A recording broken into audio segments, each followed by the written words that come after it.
The first speaker for today is Ella Britton. She's joining us directly from London. Ella is currently the course leader for the MA in Social Innovation and Sustainable Futures at London College of Communication. In 2018 and 2019, Ella was also research resident at the Victoria and Albert, looking at the strategic role of design thinking inside cultural and educational institutions. Let's see if everything works. Hello, Ella. Can you hear us? I can hear you perfectly. Can you hear me okay? Yes. Okay. I leave you the word. Thank you. Thank you so much. Hello, everyone. I'm just going to share my screen. Bear with me. There we go. Can you see that okay? I'm assuming the silence is a yes.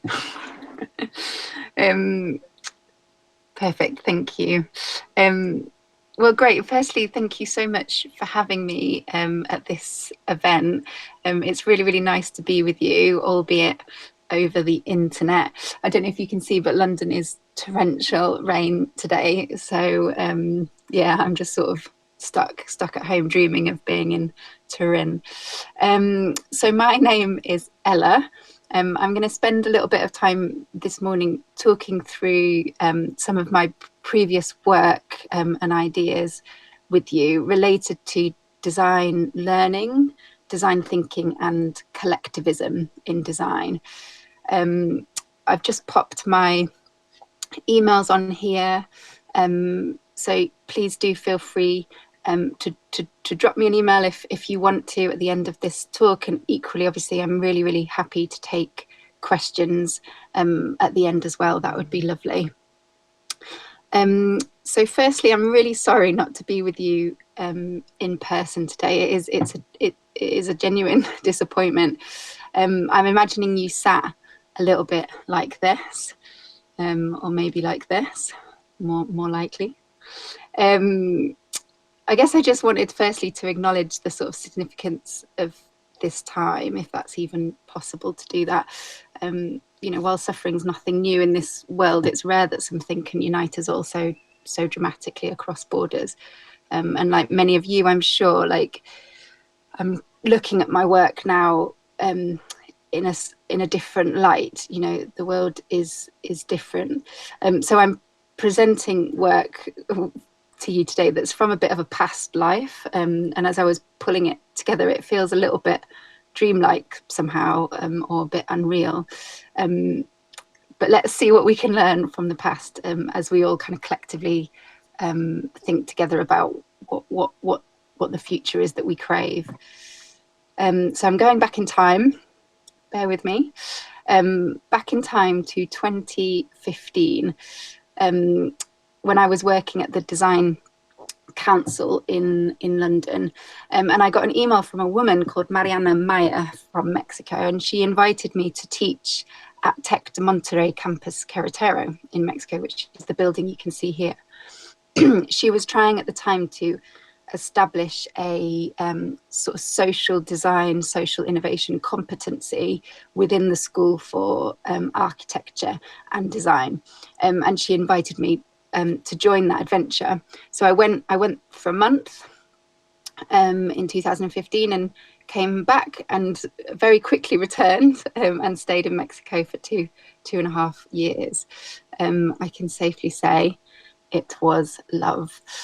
So I just wanted to sort of quickly go through a bit of you know, what Mexico was for me at that time, or what it still is for me, just to give you that kind of context to some of the thinking that was done while I was there. So for some of you, you know Mexico, you may or may not agree with me, but Mexico, to me, a place where radishes are transformed into the most intricate and beautiful nativity scenes, a place where people feel able to hack things and redesign them based on their actual needs. They design freely, without naming it and without claiming it. Food and family is everything. So my students would cook for me, they would have me over for dinner, they would force feed me incredibly spicy things just to watch my reaction. Food and family was love, and that underpinned everything about our interactions over there. It's a country where evidence of the imagination is impossible to ignore. It's everywhere. It's visceral and it's infectious, and it's also serious. It's about stories and myths and faith, and the need for joy, which I just found incredibly inspiring, actually, as a designer. It's also a country where mischief is used to challenge power in a playful way, in a humorous way, and power is not felt by the average Mexican, and this is widely understood, and their sense of the subversive was really interesting to me and quite infectious to me. And you walk through the streets and you see that they've been shaped and made not simply by the government, but also by the citizens. They feel very able or permitted to make their spaces their own. And I was just really impressed by the place and the people, as I'm sure you can kind of see and you'll get a sense of through this talk. But there was something insatiable and very tactile about life there, and I was intrigued what this meant from a design teaching point of view. Like, what does this mean to teach design in a place like this? And I mean, it didn't take me long to realize that I wasn't really sure if they needed me there particularly. Like, it looked like they had everything that they needed. But I went anyway, and I was asked to teach these 3 classes in my first term. So they were ethnography in design, user-centered design or human-centered design, and experience design. So, you know, very standard kind of classes, the sort of foundation to a lot of design thinking practices. You know, and I was happy to teach those things, but I did this for a term.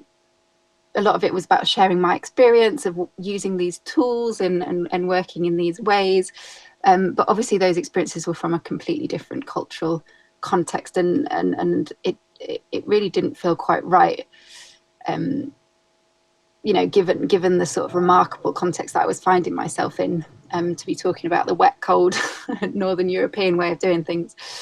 And yeah, there was a lot on my mind, and I think at the end of that term I did a bit of reflecting, and just for the sake of sharing that with you today, like, I was thinking about the 3 kind of main things that were on my mind at that point. Like, one was this idea of, like, who am I to teach my kind of one-dimensional English language version of design? You know, a European dissenting and telling Mexicans how the world works isn't a new phenomenon, and it felt uncomfortable in lots of ways. It also felt not very useful to them. I mean, they might not have said that, but that was my reading of the situation. It also got me thinking about, you know, our own design practices, like mine particularly as a kind of British person. Like, where is the soul and the spirit and the heart of design learning and design tools in the Northern Hemisphere? Like, how can I in Mexico give students experiences or support them in engaging with experiences that where they can really embody and create their own social design process, rather than borrow from or memorize the ones that have been used in a totally different country. I was also thinking a lot about the kind of dichotomy that you find yourself in higher education, where it's expensive, right? In lots of parts of the world, and particularly in Mexico, it's very expensive to engage in private higher education. And, you know, almost 40% of Mexico's population live below the national poverty line. So by staying in the classroom, by staying on campus, are we staying disengaged? And what does that mean? To state the obvious, you know, Mexico is a country full of contrast and paradox and irreconcilable differences between people and circumstances. And I guess all of these things were like boiling over in me a little bit after my sort of first few months of being there. And I wanted to understand and situate this design education opportunity for students more firmly in the sort of realities of the context, you know, the Mexican context that we were in. And I also wanted to learn a lot more about what design for change looked like in this part of the world, and it shouldn't look like what I think it looks like. So at the end of that first term, Mariana and myself decided to make some changes. So we created a new curriculum structure. We sort of sat down together and looked at the opportunity and looked at all the things that I was thinking, looked at all the things that she was thinking.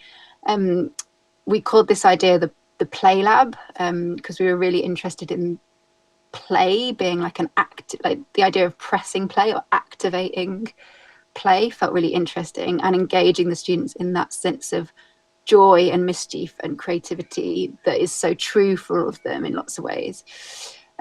So the idea then became like the transformation of one term, one academic term, giving the students one challenge, one sort of social environmental challenge, where all their electives and units were sort of deconstructed and reconstructed to fit within the needs of this challenge.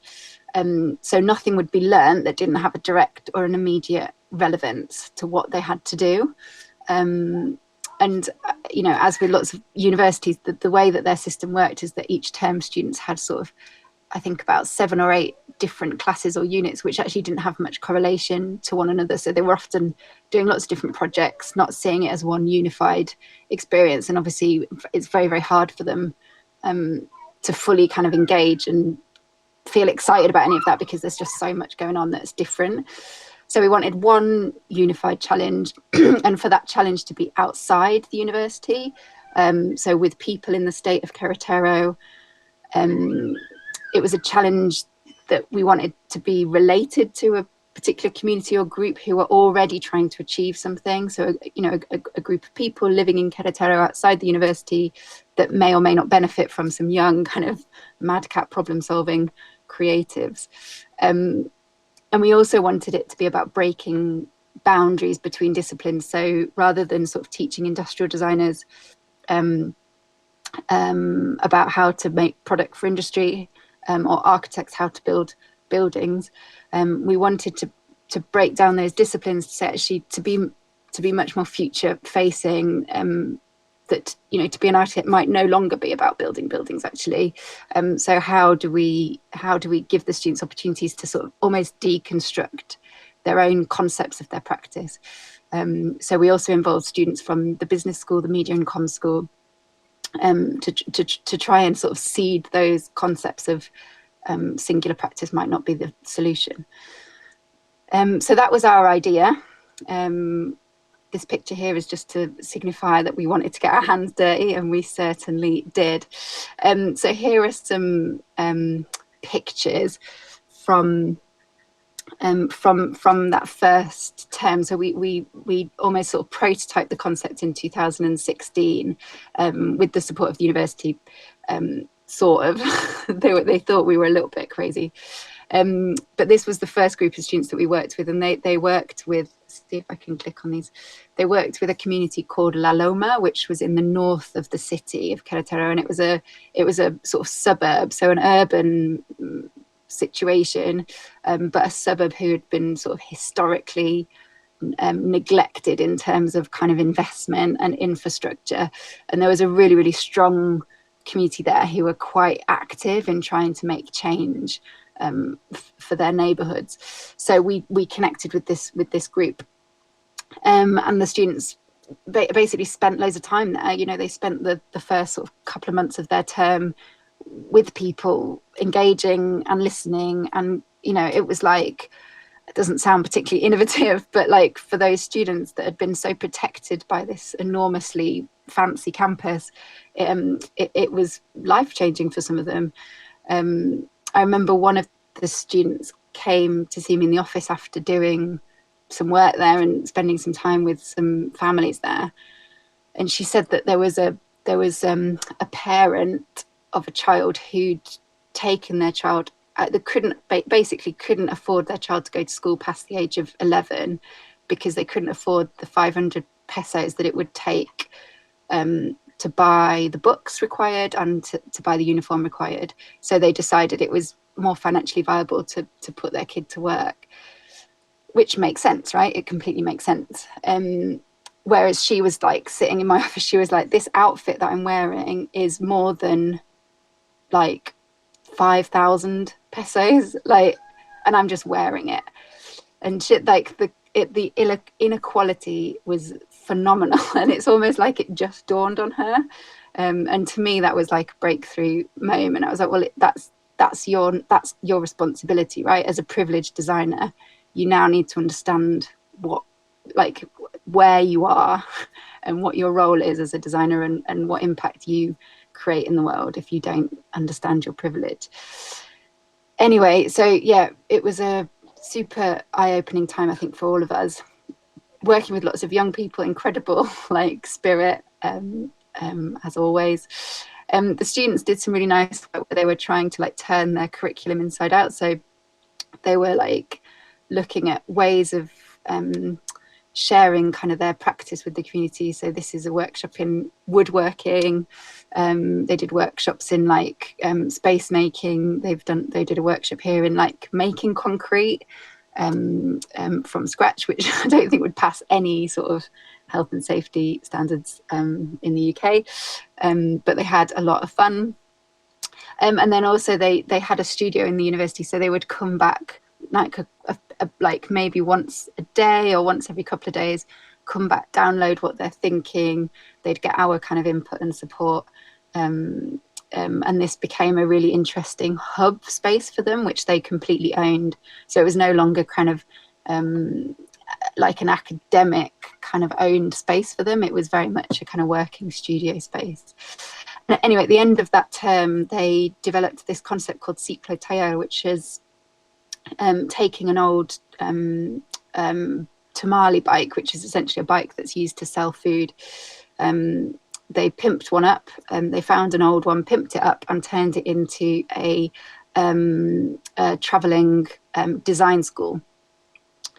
So the idea is that it contained resources, tools, support required to basically redesign your own neighborhoods. So the community would use this bike and rethink, replan and redesign how some of their underused, neglected urban space was. So it put the sort of architecture and design power in the hands of the community. And here is some of the sessions here. They were making hammocks with some of the families in this particular neighborhood here. And this they put on a festival called La Lamada, which sort of celebrated the community and engaged the community in some ideas for like ways of transforming space. And it was a lot of fun. They also did a lot of, they got put to work a lot. So this is someone sort of digging some space for a basketball court that some of the teenagers wanted. She looks tired. And then, so that was 2006. And then it was such a sort of positive experience in so many ways that we were allowed to continue. So in 2017, we got a new group of students together, and they worked with a completely different community, still in Querétaro, but a community living in Amialco. And this community were a very, very rural, completely different context.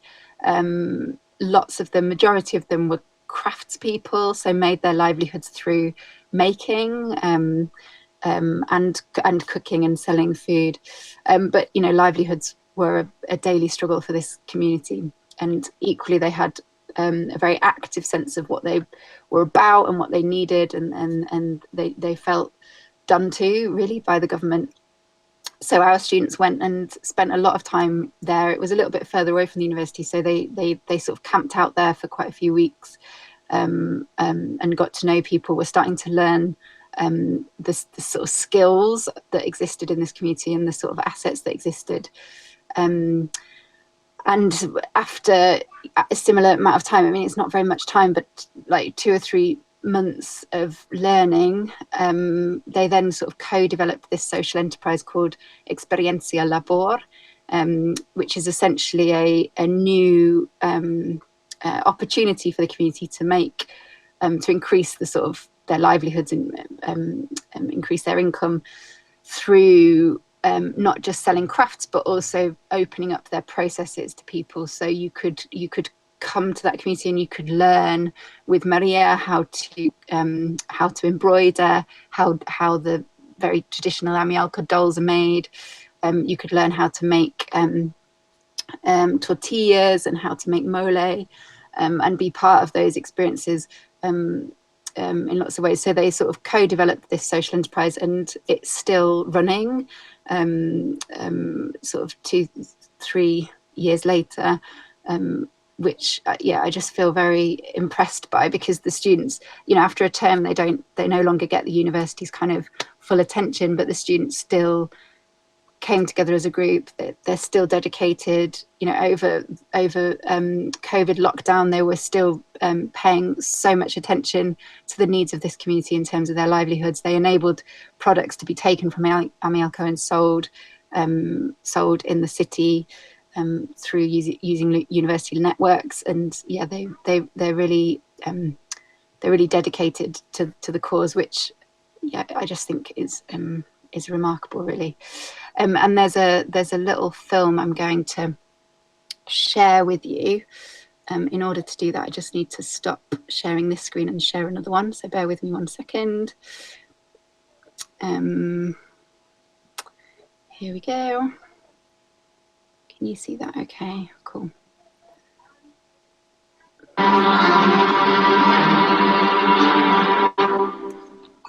Nacho Ramos.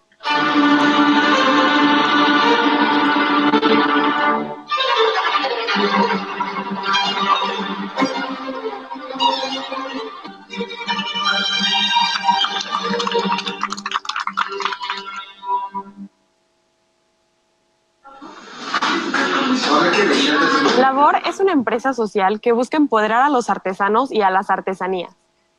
Lo que hacemos es llevar a las personas a una comunidad otomí llamada Santiago Mexquititlán, donde pueden pasar un día en la comunidad, conocerla, ver los paisajes y conocer a las personas. Y de la mano de nuestros maestros artesanos aprenden de sus artesanías. Esto para que vean el valor agregado que tienen estas artesanías y lo comprendan. Todo esto nació en un salón del edificio de diseño y arquitectura en un proyecto llamado Playlab. Esto fue hace un año y nosotros seguimos con el proyecto ya sin maestros ni calificaciones de por medio.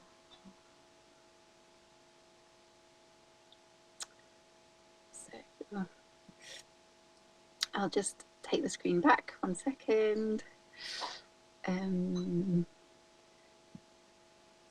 Fab. So yeah, you can just see a kind of a sense there of what the students were working on. It was really, yeah, it was really beautiful project, which I really hope that their kind of commitment to it continues, and the commitment to that community, but equally for that community to want them to still be knocking around. That's also obviously really important. So this is the a sort of sign, I guess, that I made one morning for the students. So it's fair to say that there was, because this was such a different way of working for them and such a different way of working for the university, there was lots of ups and downs and lots of trust issues with the sort of leadership of the university. You know, where are the buildings that the architects are making, and where are the products that the industrial designers should be making? And I had to do a lot of work to alleviate that anxiety, and to do a lot of work on reassurance and future looking at the kind of role of design and architecture in the future.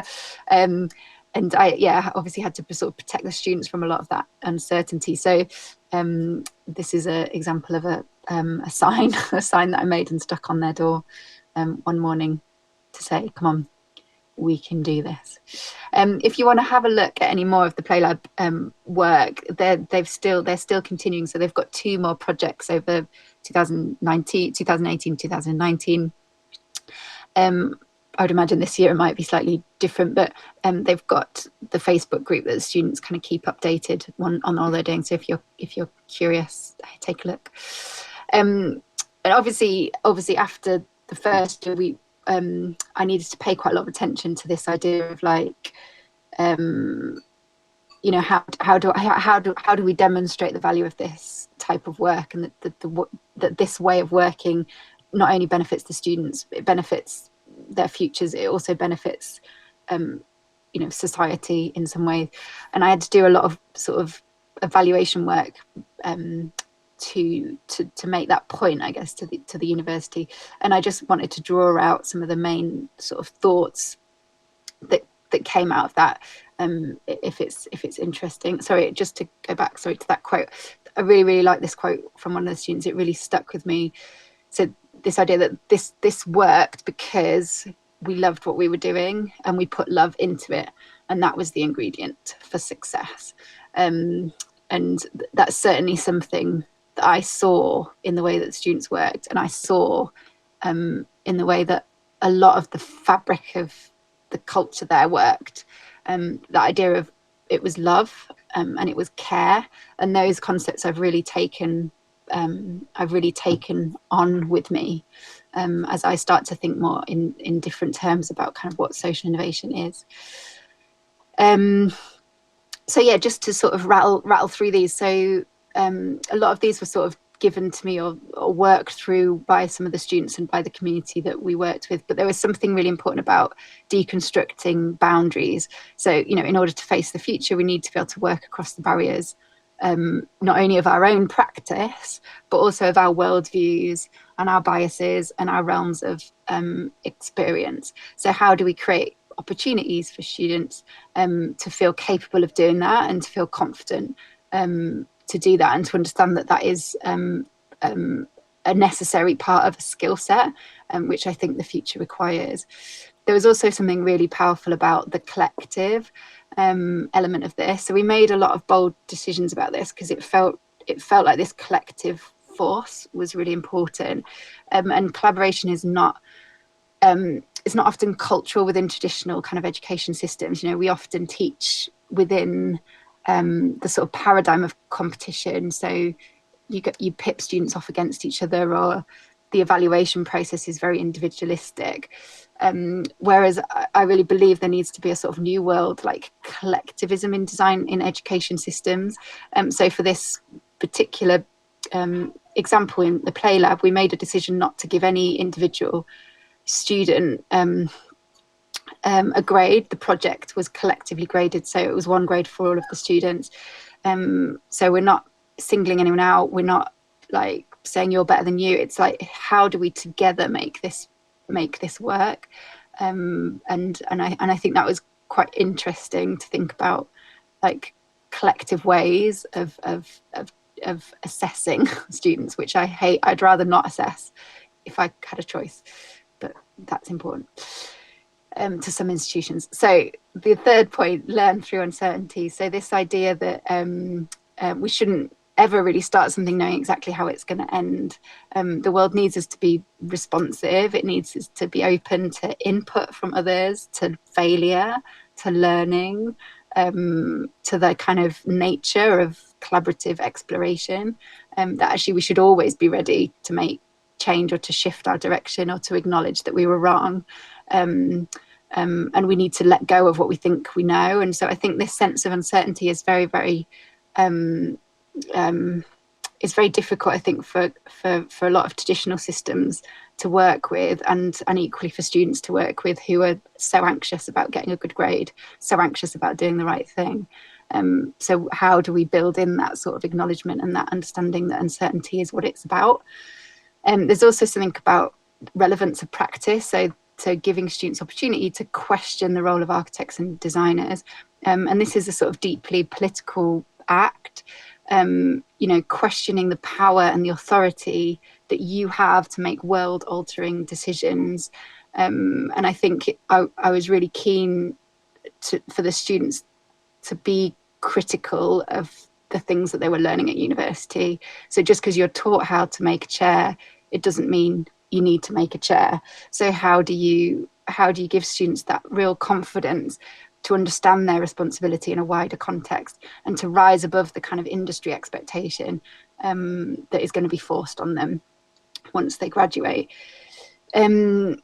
There's something about trust, and I think this ran through everything. So obviously with innovation comes risk, and with risk there is a need for a deep amount of trust, and this was incredibly important for the process to work. Like, we had to trust the students, and we had to trust that the process, the time, the resources, the tools were going to work, and we had to demolish almost those traditional power dynamics between teacher and student, and allow the students to like challenge us and to challenge traditional academic content, and almost discover new knowledges. You know, just because this has never been done before, it doesn't mean it's not going to work. So I think that sort of idea of trust between students and teachers and the community was really important. And finally, intrinsic motivation. So I'm seeing this now in my current role all the time, is that there's an enormous difference between students that are working to intrinsic and extrinsic motivation. Like, how do we enable students to find something that they absolutely bloody love? Like, they care about it, they connect to it beyond the intellectual. This is not about intellectual development, this is about something I want to do deep in my heart and soul. And I think this is the way that real change will be made, if we enable more young designers to almost kind of embody the reason for this work existing. So I guess there was a lot happening at this time. So after this, particularly after the first sort of prototype of the Play Lab, you know, I was going through a lot of my own sort of learning and thinking and rediscovering the kind of practice, and having the kind of content of my like stuffy design tool belt like ripped away and trodden on in a really good way. And I felt like, you know, not just Mexico, but the sort of region had so much to teach me about, you know, social innovation practice, design thinking practice. You know, what does this look like from a completely different worldview, completely different cultural context? So I decided to use the summer holiday. So once the summer holiday came, I went on a bit of a quest and started looking at social innovation practices across Latin America. So if creativity is an exhaustible resource here, then the potential for people to apply this in making radical ecological and social change must be significant. This was the sort of hypothesis.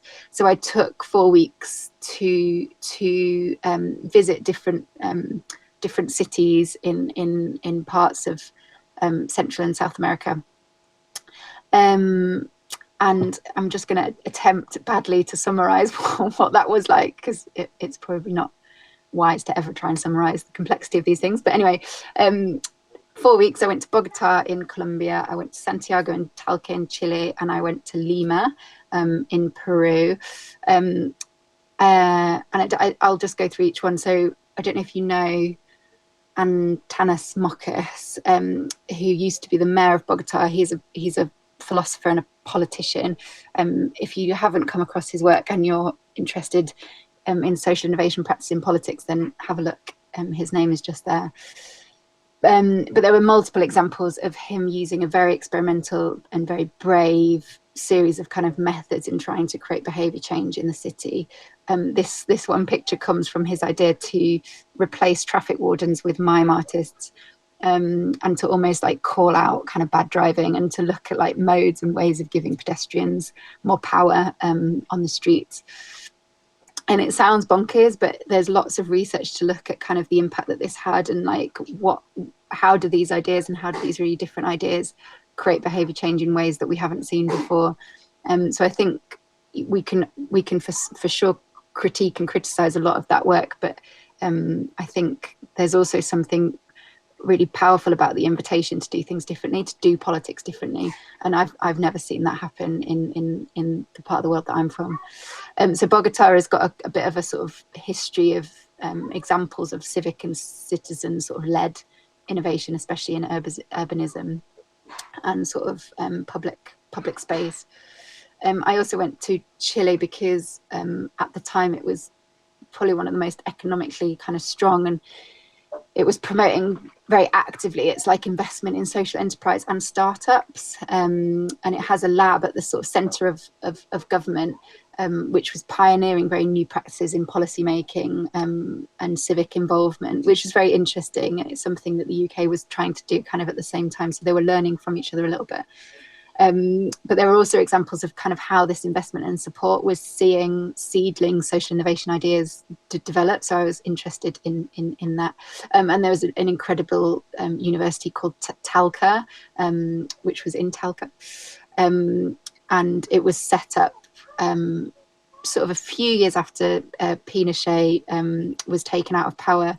And it was a sort of empty university building, which was then populated by a group of friends. It was an architectural kind of network of friends who then developed and gave birth to a really interesting university, looking at only using local materials, only serving local communities, taking a lot of local families into the university system to look at how can architecture practice support them and enrich them in their work in those regions, those villages. So it was very, very interesting to see that kind of work.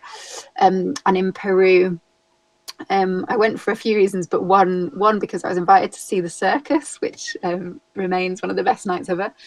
But the story of this circus really fascinated me. It's called La Tarumba, and it was started by 3 young actors who were working as clowns on the street, and they were creating kind of stories that mocked and shone light on the corruption of their government at the time. And it's very, very dangerous to do that, obviously, but incredibly important work at the time in terms of kind of reaching people, sharing the truth, and building resilience and resistance. This work was banned by the government, but it was also received international support and funding, which made them, a few years later, made them able to build a circus in the middle of Lima. And they now are still sort of training young people to use their bodies and their humor and their storytelling to tell stories of the truth, which it's a way I'd never seen circus in that light before, and I found that really interesting. Peru has a really big circus culture, which is something I didn't know about before. There's also superb examples of design in Inca sort of history and tradition. This rope bridge, which I won't attempt to pronounce, but it's around 500 years old. The image is of the community rebuilding on resustaining the rope bridge. So it's over 500 years old. It's rewoven, rebuilt every year. Religiously, it's a piece of design, therefore, that's function and construction links generations together through time, and every year the community renew their human bonds through this act. And I was just really, really interested in what that means for design. Like, if this is design from the sort of global south, what does that mean? Who's the designer? And I think that's a really powerful kind of idea, I think, when we think about what design is. So this trip was super, super enlightening in lots of ways. For me, I won't go into all the detail here, but I was looking at sort of educational programs, educational spaces, formal, informal, sort of entrepreneurship, so sort of social enterprise startups, investment organizations, sort of movements like community-led or individual-led kind of networks and movements that were hatched in this region, and also sort of internal government kind of cultures, as well as externally supported programs. And it got me, I mean, there's a lot that I was learning from this trip that I'm still sort of reflecting on, really, but it got me thinking a lot about Southern epistemologies and indigenous knowledges and design of the global majority, you know, how do we dismantle this kind of dominant Northern Hemisphere narrative in design? It also got me thinking a lot, because I was really interested in the role of kind of civic and educational institutions in supporting change making.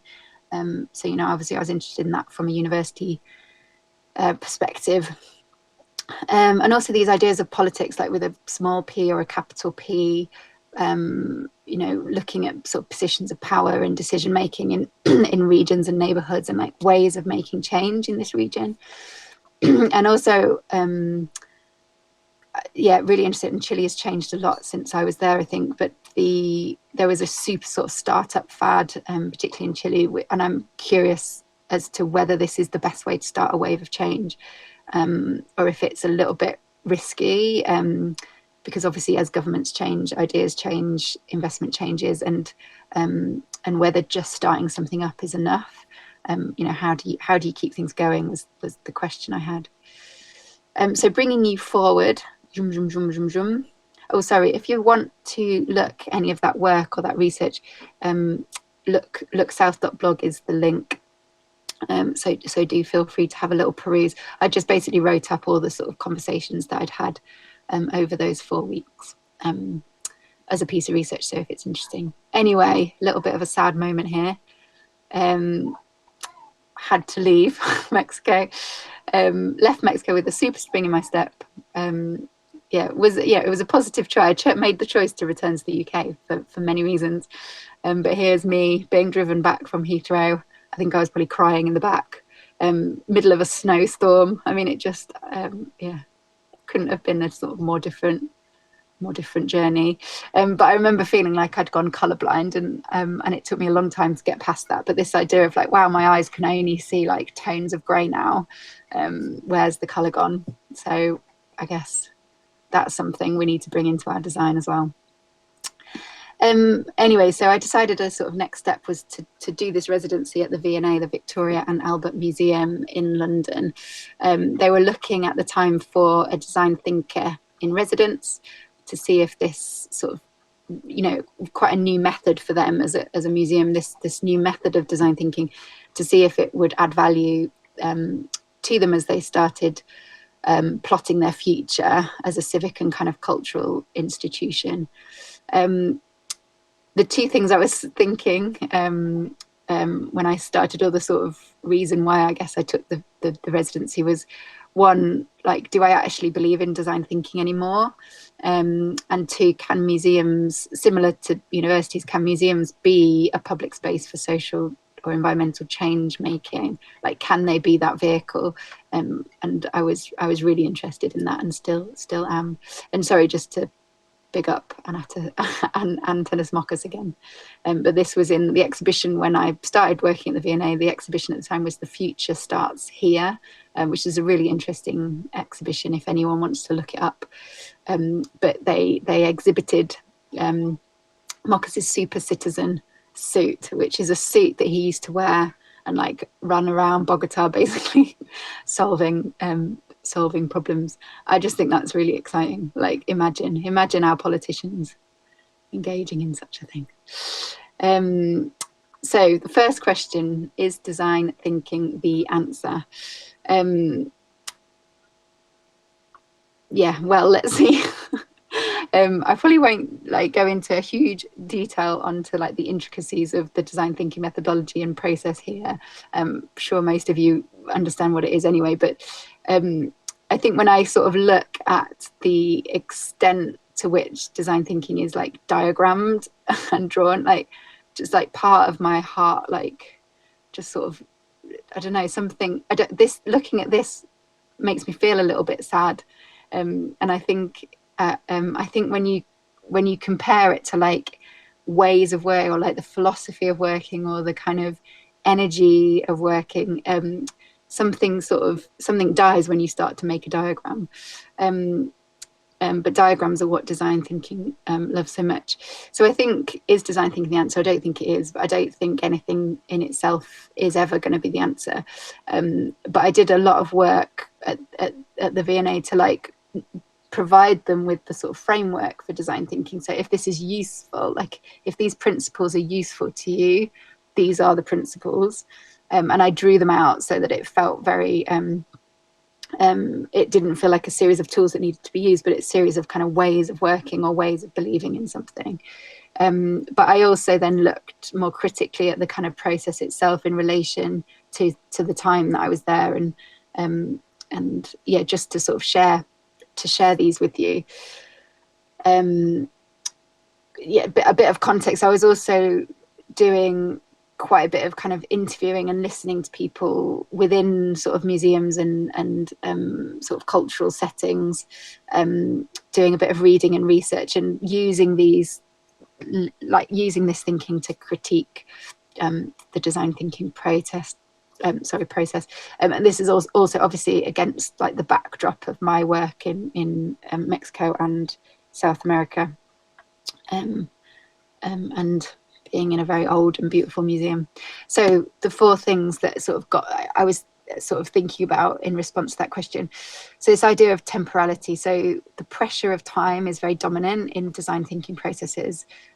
Is a very dominant narrative when you think about lean, you think about agile, like this kind of the language of speed is very common. And my question is, does this accurately represent the best conditions for innovation and creativity? You know, this startup culture, this getting things done, this sprint like mentality, and I just wonder whether there's another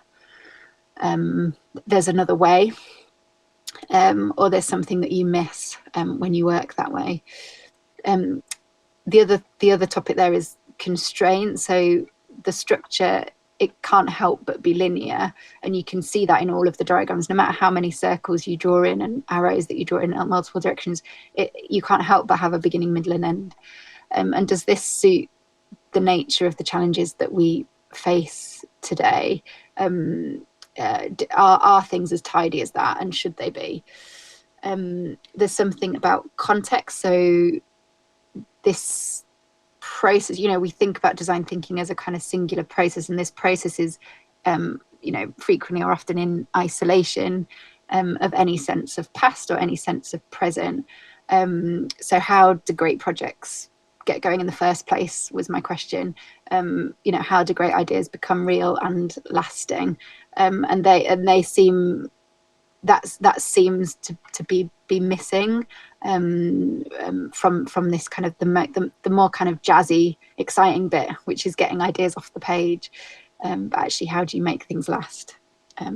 Is a question I think we need to be asking ourselves. And then creativity, and this you know, comes from a lot of the thinking and the experiences that I had with students in Mexico. But can true creative thinking be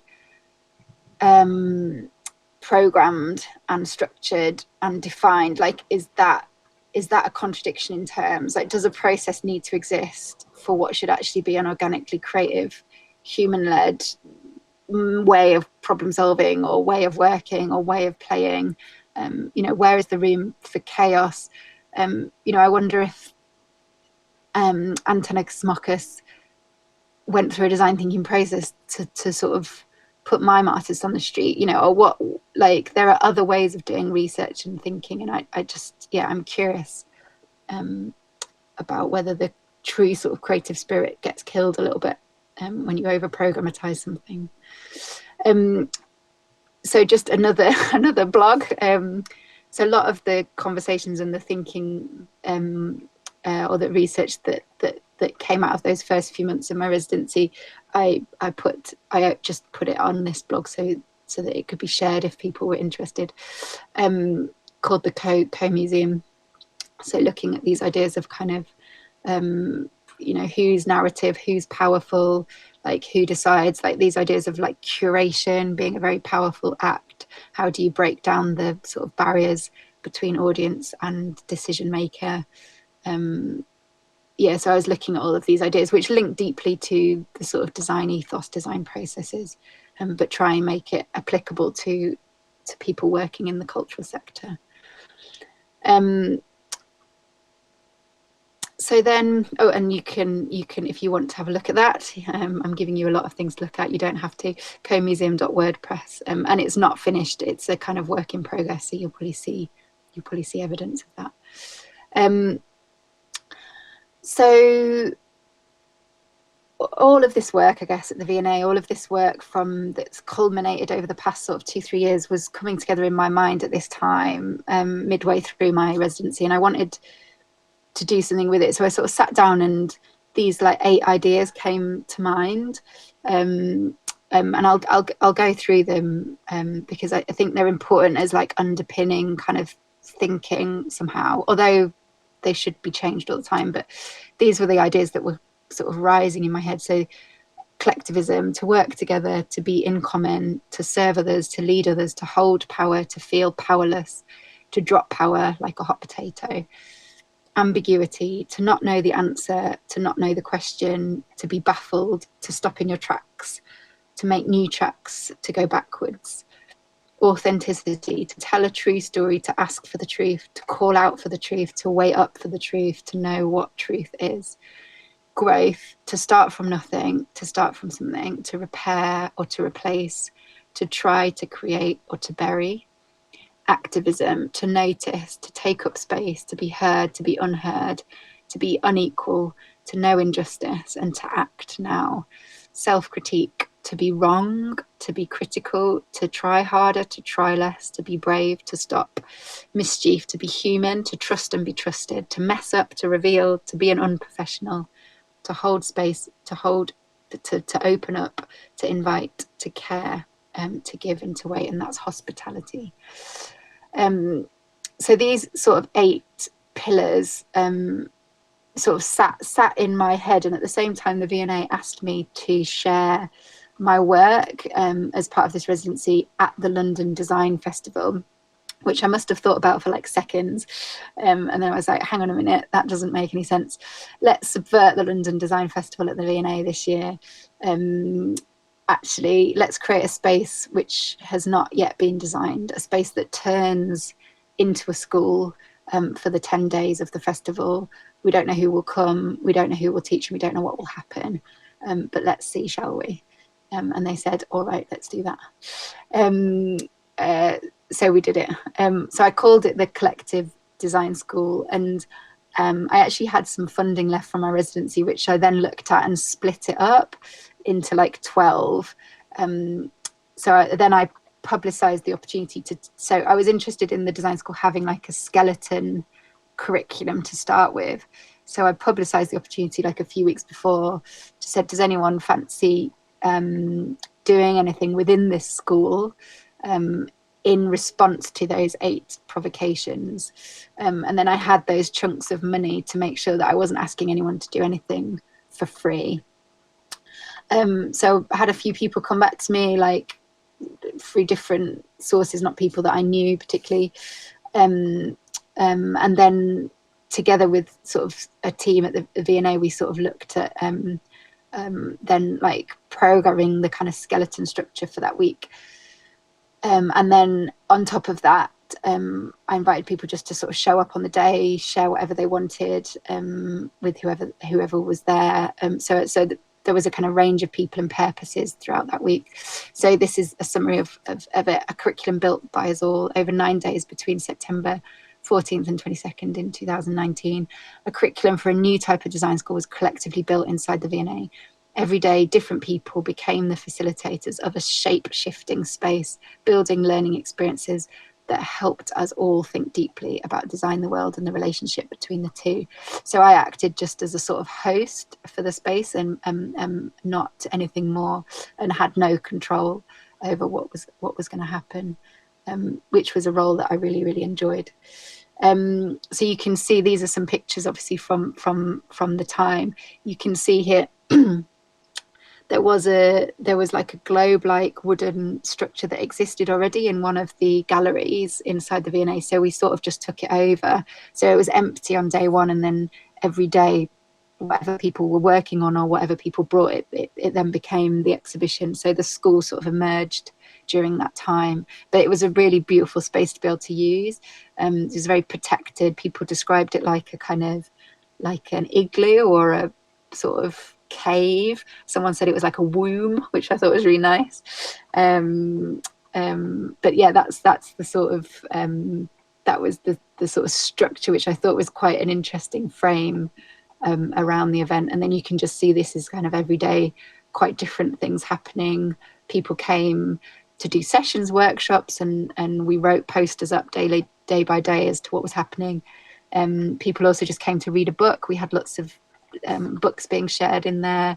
People came to have chats. Some people came just to have like a coffee break or a meeting with some of their friends. Some people came just to do some knitting and to share some skills. So it was it was a very active space. You can see some photos here. And what I'm going to do now is I'm just going to take you to the website finally, and I think I'm almost out of time. So let me just share.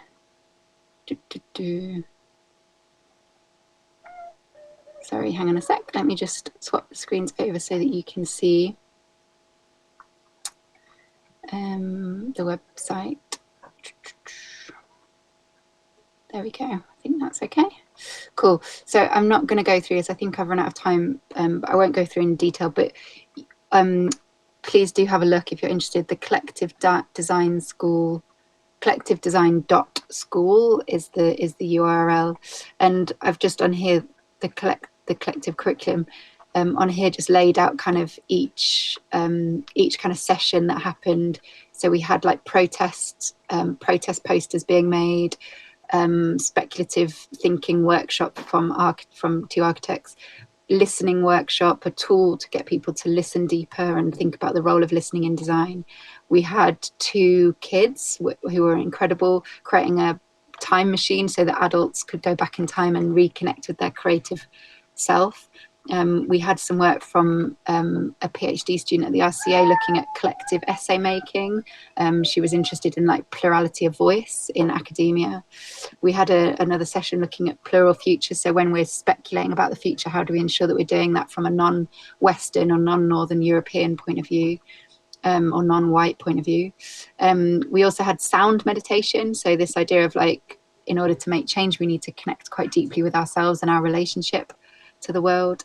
We had an amazing employee from the V&A who was just really interested in the Anthropocene, so it created a series of kind of talks looking at design for the Anthropocene and the future of the Anthropocene. We had a designer who took us on a walk of care, so thinking about this role of care in design.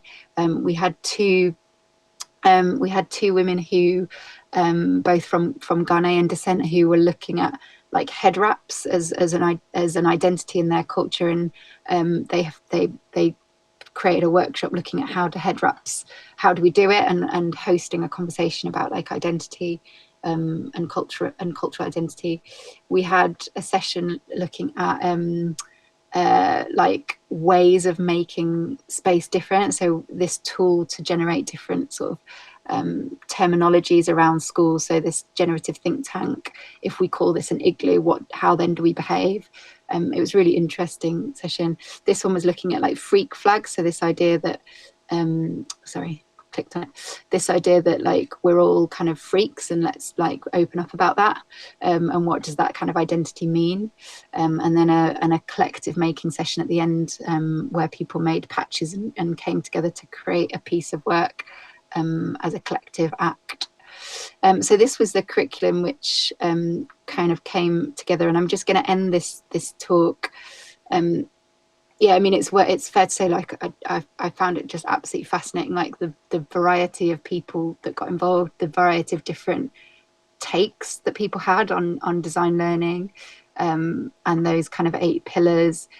I think it was really exciting, and I'm keen to think about these methodologies of like collective learning in formal higher education, but it's much harder, much easier to do when an organization's up for a bit of an experiment. And I'm just going to end this talk with this film, which was made by, firstly, sorry, talking too much. Firstly, after this had happened on day 10, I sort of sat down and was trying to write up what we learn, because I wanted to do a report to the V&A. But instead of doing that, I wrote a poem based on all of the sort of conversations or the things that had been discussed or debated within that small space.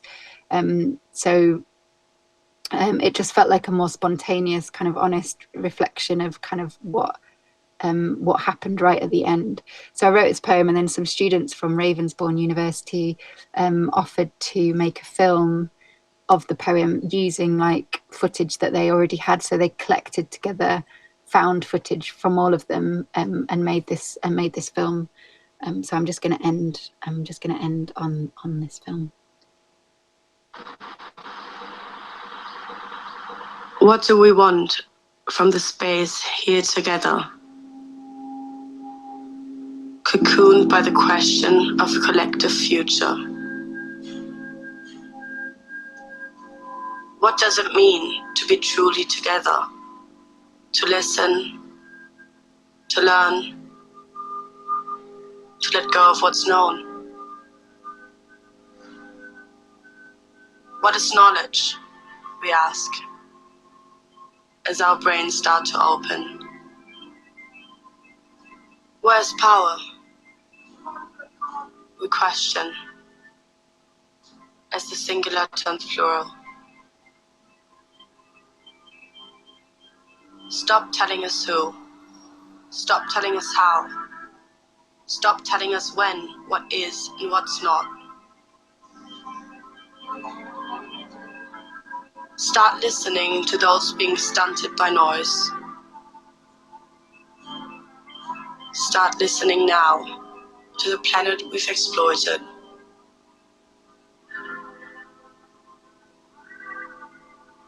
As strangers, we stumble into a newly formed circle. A womb, someone said, or an igloo with holes in. Education in the wild. In the wild, we share. Whose work is important, and whose control are we under? Who teaches who, and when can we swap? When do we learn, from the start to the end? Who decides for us, and why should it stop? Where's our power to form new collectives, to make our own lessons, and build our own futures? Who cares enough to speak out against it, or who cares enough to mend it or break it? But we need to be careful with ourselves and each other. Where did the care go, and how do we find it? An experiment, we said, without metrics to count. Success will mean nothing until we've tried something out. Why take a picture? Why write it down? When is our time together? Just about now.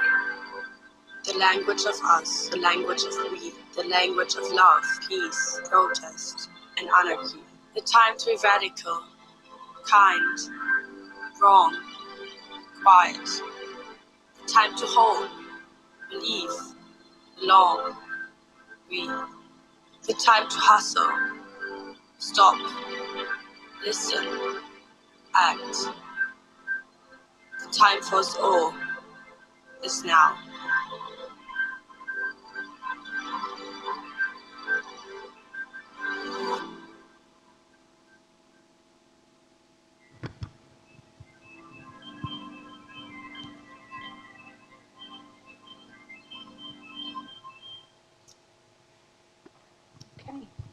Stop sharing the screen now, because that's the end of the talk. I think I've taken up a little bit longer than an hour, sorry. But yeah, I hope that was, I mean, who knows, but like, I hope that some of that like resonates maybe with some of the work you're doing, or like, if there are ideas you're kind of interested in developing or thinking through. And do, as I said, do feel free to drop me an email or ask me any questions throughout the day. If you'd like to. And anyway, thank you for listening. Thank you, Ella.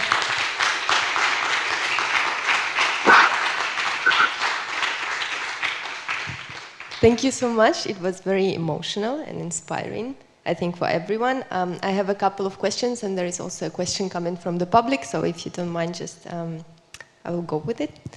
You've asked yourself, who are you to teach a European version of design in Mexico, no? But how should we approach teaching design at European schools in multicultural environments with students coming from all over the world that will bring that knowledge to their home countries and still spread the European way of doing? So what is the way of teaching in a globalized world, kind of? Yeah, it's a really nice question, and it's a question that I've got for myself. So I can't give you a sort of succinct answer to that, but because my current role now is looking after an MA at University of Arts London, and an MA that's looking specifically at like social innovation practice and sustainable futures. And obviously we've got an amazing international cohort, so students from India, China, America, all different parts of Europe, Singapore. Like, there's loads of different countries that students are traveling from, and it's really important that that we understand the complexity of a subject through those multiple different worldviews, and that we listen to the students. Like, what is politics to those students? How powerful do they feel? Like what experiences have they had in their lives where they feel heard? You know, like there's a huge complexity to kind of people's relationship to change making, I think. And I think we don't always listen or take enough time to listen to students. In that respect, I think we sort of, this is the way we do it. Like, this is what we need to learn. Just learn this tool, memorize it, replicate it, and you'll be fine. Whereas obviously we know that that's not how the world works. So I don't have an answer to that, but I think the question is the important one, and I think we all just need to try and just be better at involving like the concept of plurality in our teaching practice. So that's either getting like different voices in the room, getting different ideas batting around, getting debates happening, you know, allowing students to feel confident to critique you, and just, you know, diversifying the reading list. Like, there's so many ways that we can make more efforts to like challenge dominant narrative, but not to sort of throw all of it out. Like, it's not that it's all bad, it's just that we need to see more balance and plurality. There's a really nice book called by Arturo Escobar called Design for the Pluriverse, which I'm finding really useful at the moment. So this idea of like dismantling kind of dominance in all of the design narrative. So I'd suggest you read that as a step one. There is also another thing that I wanted you to comment on, which is yesterday Dana Abdullah, that was our guest from talk number 1 on sustainable futures and ecosystems design. She highlighted that design education and design profession is a middle class privilege. So do you mind commenting this? Sorry, yeah, so her point was that it's full of middle class privilege. Is that her point? Yes, because I think actually the first question is also connected to the second one. No, so if you want to say something. Yeah, exactly. No, I agree, and I think that's a really healthy and important critique to make. And I think you look at a lot of social innovation practice, particularly. So I mean, not just design, but like when you look at innovation practice and when you look at kind of sort of innovation in sustainability, I mean, it's full of white privilege, and that's inevitable in lots of ways, because it's the most privileged that have the power to make change, right? But we do need to make radical change in that area, and how we do that, there's going to be a myriad of different sort of systemic things that we need to look at in order to address that. But it's definitely something we need to address. But I certainly found the issue of privilege quite prevalent when I was working with the students in Mexico, because it cost a lot of money to go to that university, and so inevitably, you know, some students had scholarships actually, but I would say the majority were very wealthy students, and you sort of battle with that. You're like, oh God, is this the right thing to be doing? But when I saw the impact that the work was having on the students, and I thought about, the students are inevitably going to be the most powerful students, right? And the most powerful young people, because of the way that privilege works in Mexico. So if that privilege can be used for good, then, you know, that's a step in a direction. But, you know, inevitably we need to shift and understand how to dismantle like the cycle of privilege from being, you know, the most powerful people are always the same people. So yeah, I mean, I agree. I don't have a solution, but I've got multiple ways of thinking through a solution, I think. We have invited you especially because we loved your way of approaching design education with young and amateur students that don't have any past design experience. But what are the main problems that you faced? In terms of students that have less, you're sort of starting from scratch. I think it's not always easy to. It's a good question. So I think you can't assume that all young people and all young designers are interested in their responsibility or interested in the wider context, and that's fine. And I don't assume that, and I don't think that's wrong. I have my own way of seeing design, and that's my set of values and my opinion. But I don't judge others for that. And I think in order to work with people, I think people have to make a choice to want to work with you. And so the play lab that we did, we actually ended up making it a choice for students. So they could choose to have a conventional term if they wanted to, or they could choose to be part of this. And they knew what was involved. So they knew what it would take. So you were immediately allowing the students to have some nugget of interest, some nugget of curiosity, in terms of how their practice can have value, social value outside of the university. So you're working with students on sort of the right starting point. I think the hardest thing to do is when you're you're in cross purposes and there's a value clash and all of that stuff. So I think we need to give young people choices and allow them to make their own way towards their destination, but also whilst being able to show what this stuff is, what does it feel like, what does it look like to put your design practice into a space where it has purpose, where it has impact, where it can change things. And I think the more that young designers can see that and picture that and understand that for themselves, maybe the more they'll choose those options, or they'll feel more confident that that's a possibility for themselves. But yeah, I don't know if that answers your question really. That was perfect. And there is the last question from Alessandro, who is watching us remotely. Hi, thanks for sharing your experience in Mexico. The question about the paradigm of competition, isn't it political? Isn't it mostly political and economical? Collaborative thinking is a paradox in a world of individuals. Yeah, no, it is completely 100%. In lots of ways, within the university system itself, it's a complete kind of paradox. But then, obviously, in the sort of capitalist world that we then enter as young designers, it's then a complete paradox. But I think you're looking at principles for shifting the norm, and I think if those principles can start to be embedded and some expectations about what is norm can start to be deconstructed quickly in education, then I think you're setting people up on a stronger footing. Because you can see, even at the past sort of 10 years, I can see lots more organizations emerging that are non-hierarchical, are based on different systems of accountability, more cooperative kind of business models. So I think the more that we expose these ways and that it's possible to work differently, I think the more possible it then becomes in our future. But yeah, it is a complete paradox, and we need to make a decision. I mean, you need to make a decision. What world do you want? Do you want the world where we're all individualistic and protecting ourselves and in competition with each other, or do you want the opposite? And if you want the opposite, we need to start thinking about how we give young people the competency to act in that way or to behave in that way.